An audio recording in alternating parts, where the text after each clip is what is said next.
Shalom, shalom, peuple de Dieu.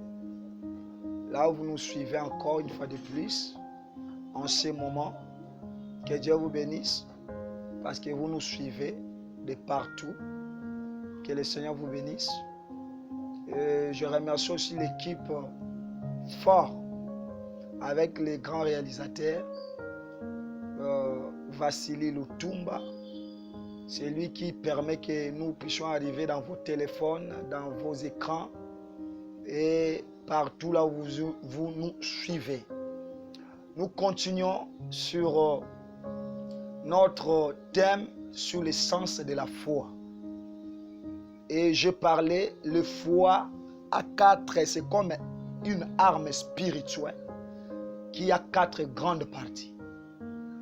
Je parlais sur le premier arme concernant la fermeté. Le deuxième arme, je parlais concernant l'assurance. Et je vais aborder le troisième arme aujourd'hui, la troisième partie dans cette arme qui est l'espérance. Que Dieu vous bénisse. Vous pouvez vous abonner dans notre chaîne J'aime Pro Télévision. Et vous pouvez partager les liens. Si ces messages vous bénissent, donnez aussi à d'autres personnes l'occasion de suivre cette parole pour qu'ils soient davantage bénis. Et vous pouvez nous contacter dans des numéros qui sont affichés au bas de vos écrans pour envoyer vos suggestions, pour envoyer vos requêtes de prière, pour donner votre contribution, tant matérielle aussi que financière, pour que ce travail puisse avancer. Je parle de l'espérance. L'espérance, par définition, c'est attendre avec patience une chose demandée à Dieu ou à l'homme. L'espérance, c'est attendre avec patience une chose que tu as demandé à Dieu ou une chose que tu as demandé à un homme. Nous allons lire la parole de Dieu dans le livre de Habakkuk, chapitre 2, verset 2. Habakkuk, chapitre 2, verset 2 à 3.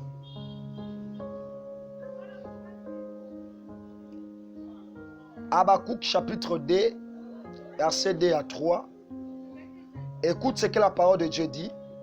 L'Éternel m'adressa la parole et il me dit, écris la prophétie, grave-la sur des tables, afin qu'on la lise couramment. Car c'est une prophétie dont le temps est déjà fixé. Elle marche vers son terme et elle ne mentira pas. Si elle tarde, attends-la, car elle s'accomplira et elle s'accomplira certainement. Si nous lisons ce verset, nous allons comprendre quelque chose que ça c'est Habakkuk. Il est en train de dire qu'il était jeté dans mon poste. Mais j'ai entendu une parole qui m'était adressée. La prophétie que tu es en train d'écouter, grave-la sur des tables de pierre. Grave-la sur des tables afin que les gens les lisent couramment. Qu'est-ce que cela veut dire? La parole de Dieu que nous annonçons, quand cela arrive dans nos vies, se transforme en une prophétie, se transforme en une écriture. C'est pourquoi tu es identifié comme un enfant de Dieu. La Bible dit, vous êtes une ville située sur une montagne, une haute montagne, une montagne élevée. La Bible dit, vous êtes la lumière du monde. C'est par vous que le monde ou les hommes sont éclairés. Et la Bible dit que vous êtes les sels de la terre. Cela veut dire quoi, bien-aimés de Dieu? Que nous, tant que le peuple, les enfants de Dieu, quand nous faisons bien, le monde nous acclame. le monde nous applaudit. Mais quand nous faisons une erreur, quand nous faisons un faux pas, toutes les personnes, même ceux qui ne prient pas, ils commencent à dire, même eux qui prient Dieu, même eux qui prétendent prier Dieu, est-ce qu'ils peuvent faire comme ça? Je vais te donner un exemple simple. Il y a quelqu'un dans votre quartier, ça peut être une fille ou un garçon. S'il est enceinte ou il engrosse une fille ou elle est engrossée lui-même, si elle ne prie pas, ça ne fera pas beaucoup de bruit. Mais imaginez-vous si quelqu'un qui prie, qui touche à la Bible, qui serve Dieu, fait des choses comme cela. Tu verras tout le monde en train de crier, même Bango peut tu vas sambela. Mais pourquoi? Parce que bien aimé de Dieu, nous sommes une écriture. Les gens nous lisent. Nos comportements, j'aimerais dire que ça doit enseigner les gens plus que la prière. Il y a beaucoup des enfants de Dieu aujourd'hui, ils prient beaucoup. Oh Seigneur, Seigneur, Seigneur, ils parlent même en langue. Mais l'écriture de son comportement, les gens ne le voient pas. Oh, les gens ne se convertiront pas parce que toi, tu pries beaucoup. Ou parce que toi, tu serves Dieu. Les gens se convertiront par rapport à ton comportement. L'écriture qui est placée. Il lui dit, grave-la sur les tables. Grave-la sur des pierres. En fait, qu'on la lise couramment. Qui va les lire? Qui vont lire? Ce sont ceux-là qui sont en train de nous regarder. Ils sont en train de regarder notre comportement. Je parlais comme cela en passant. Il dit, car c'est comme une prophétie qui marche vers son terme, qui marche pour son accomplissement. La Bible dit, tu dois attendre. C'est pourquoi j'ai dit que non, l'espérance c'est attendre avec patience une chose que tu as demandé à Dieu ou à un homme. Il dit, ça marche. Quand la parole de Dieu sort, ça ne reste pas. Même si toi, tu vois que je suis seulement ici. J'habite seulement ici au Congo. Je suis seulement là-bas à Côte d'Ivoire. Je suis seulement ici, peut-être au Mali. Je suis à Brazzaville. Depuis que je suis né, je suis seulement dans la parcelle familiale.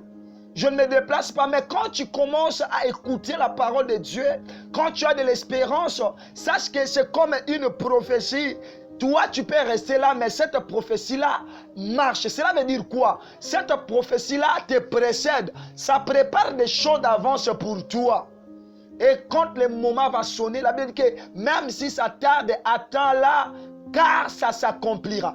On parle toujours du futur, on ne parle pas du présent. Il dit car ça s'accomplira au futur. Et elle s'accomplira certainement. Donc pour dire que tout ce que le Seigneur nous promet, c'est au présent. Mais pour que nous puissions vivre son accomplissement, c'est dans le futur. C'est dans l'avenir. Ce que tu es en train d'écouter, d'entendre comme la parole de Dieu, la prophétie, ça s'accomplira. Je parle de l'espérance. Le troisième élément qui forme cette arme spirituelle que j'appelle la foi, c'est l'espérance. La Bible dit, elle s'accomplira certainement. J'aimerais encourager quelqu'un. Peut-être tu dis, j'ai fait déjà 10 ans, 20 ans, 5 ans dans la foi chrétienne. 25 ans, 30 ans, je n'ai encore vu rien. J'ai dit que quand le temps de Dieu sonnera, ça s'accomplira. Il faut que tu puisses user la patience.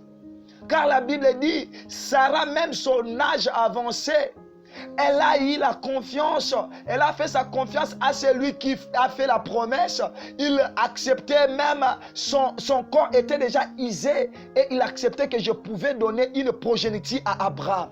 Et cela était fait. À l'âge de 90 ans, Sarah a donné une postérité à Abraham.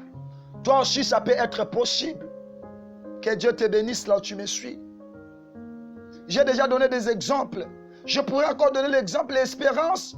C'est comme un homme qui aime une femme, une fille, et le promettant le mariage. En le promettant le mariage, cette fille-là peut rencontrer un homme plus frigué que la personne qui lui a promis le mariage. Il peut rencontrer quelqu'un qui a beaucoup d'argent que la personne qui lui a promis le mariage. Mais si cet homme-là, si cette fille-là, et elle a de l'espérance, elle est fidèle, elle refusera ce mariage même si cet homme-là a d'argent, jusqu'à ce qu'elle va attendre que son mari, c'est lui, son fiancé, c'est lui qui lui a proposé de le marier, de trouver l'argent. Elle va user de la patience. parce qu'elle a donné son cœur. Le Seigneur nous a promis beaucoup de choses. Mais peut-être nous voyons que ça ne s'accomplit pas. Le Seigneur nous demande de pouvoir user la patience. De pouvoir avoir, c'est-à-dire que non, le cœur posé pour que ces choses-là s'accomplissent. Comment tu peux savoir que j'ai de l'espérance? Tu peux savoir que j'ai de l'espérance quand tu uses la patience devant toutes les promesses de Dieu. C'est-à-dire, notamment, ce moment que tu as, en ce moment-là que tu as de l'espérance. C'est en ce moment-là que tu as de l'espérance. Tu peux savoir que tu as de l'espérance quand tu uses de la patience dans toutes les promesses que Dieu t'a fait. Quand vous allez mutema kita, nabilaga onzamba salayo. C'est en ce moment-là que tu peux dire que j'ai de l'espérance. Et bien aimé de Dieu, l'importance, j'aimerais parler sur l'importance de la patience, de l'espérance plutôt. Son importance. Sans l'espérance, tu ne peux pas hériter la promesse de Dieu concernant ta vie. Tout entier. Je disais que sans l'espérance, tu ne peux pas recevoir ce que j'appelle la promesse de Dieu concernant ta vie. Qu'est-ce que Dieu t'a promis? Tu dois avoir cette patience pour hériter. Pour hériter, il faut avoir la patience ou l'espérance. L'héritage se trouve dans l'espérance. Et que Dieu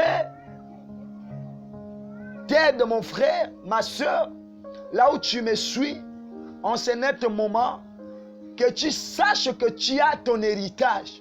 Mais cet héritage-là va se matérialiser quand tu vas garder la patience. Car la patience va de pair. La patience est la garantie de l'espérance même.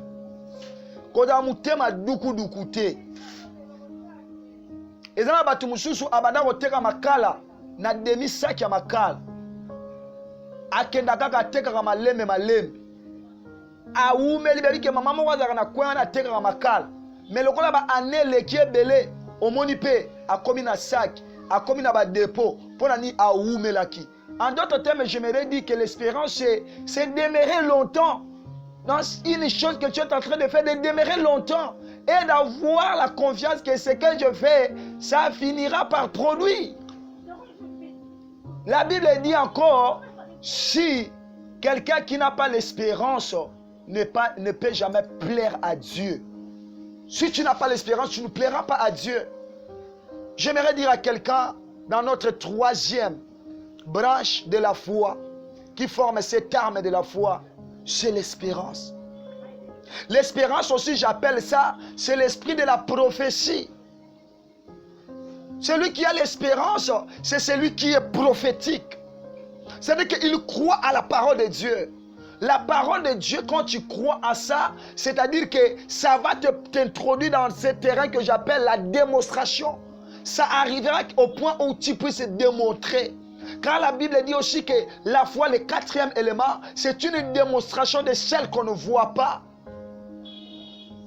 La Bible dit, pour l'avoir possédé, les anciens ont obtenu un témoignage favorable. Alléluia. Que Dieu te bénisse, là tu m'as suivi. En ce numéro, encore dans cette émission, Jésus-Christ en action. Que Dieu vous bénisse abondamment.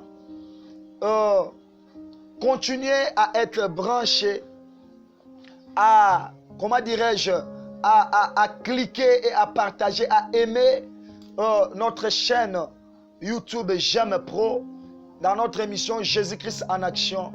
Que Dieu vous bénisse, qu'il bénisse encore une fois de plus les réalisateurs, notre bien-aimé de Dieu, Vassili Lutumba, qu'il bénisse aussi tous ceux qui nous soutiennent à la prière, tous ceux qui nous soutiennent financièrement, tous ceux qui nous soutiennent matériellement, Que le Seigneur le bénisse énormément, énormément. Qu'il bénisse des familles. Je vous bénis tous au nom de Jésus. Et que le Dieu de grâce vous bénisse. Moi, votre humble serviteur, apôtre Joseph Mamba, nommé. Que le Seigneur vous bénisse. Merci. Ciao.